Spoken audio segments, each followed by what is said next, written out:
It is my absolute pleasure now to have friends standing with me. Firefighters from Fort McMurray getting a well-deserved break. So while residents were fleeing, they were fighting. So I have Tyler and Ryan Carnahan here. I'm going to ask you, first of all, how you guys are doing right now. I'm just really tired now. We get some sleep and we're catching up on it. It's nice to get out of the smoke in the city. So, You guys have been dubbed heroes, obviously, for many reasons. How does that feel? it doesn't feel like it is. We're there to do something. We're trained to do this, and it's what we want to do. We love doing this, helping people out. So, I don't feel anything with that word. Okay, that's At amazing. the end of the day, we're just people doing a job like everybody else. So it's not, it's just what we do.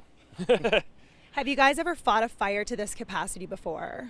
No, this actually, I would label this as for anybody. Even it's a career fire. Like you're not gonna ever go into a place and have like 50 houses in this whole row, and now you got like, okay, how are we gonna fight this? How are we gonna stop it here? We got to choose our lines and stop it, right? So this is gonna definitely change my whole outlook on different kind of fires I go to now. Where a house fire and apartment fire, it's like, see, that's it's no big deal. This because I fought houses and apartments all at once on the same street. Yeah. How is it like to be fighting, your friends and families and, all of those house fires? How is that? That's kind of surreal in a sense. It was, we just had to step back from it, not even think of the houses as like a place that someone lived there. We just like, this thing's on fire, put it out. And then after it was all done, it's like, oh, Jesus, that's like 60 people that just lost their houses. Like, But at the time, it was just, we're trained to do this. And what are we looking at now? I'm guessing, I'm hearing that the fire in the city is relatively out. I mean, obviously hotspots and stuff like that. But what happens next? You guys are finally getting 4 days off and then you guys are back into it. So when you guys go back into it, what's the next step? I think what they're planning to do is when we go back, we're going to keep doing patrols around, and within the RES in Fort McMurray, we're also got Fort Mackay, Janvier, Anzac, Conklin that we also have to look over. And depending on when we get back where the fire's moved, we might be moving out to go help out those other areas.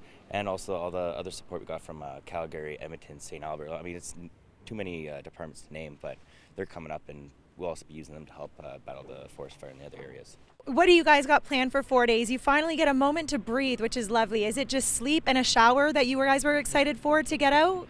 That was definitely one of the biggest things. I mean, the sleep just kind of hit me. In Fort McMurray, I didn't even realize that I was getting no sleep. If something happens, you're wide awake, the adrenaline hits. But I think the big thing down here is sleep, shower, seeing the dogs, seeing the family. That's definitely our first priority for these first set off. What about you? We went home, saw the family, got to hang out with my dog for a bit. So that's always fun because I was scared a little bit there. And just rest up, relax, try and figure out what we're going to do next.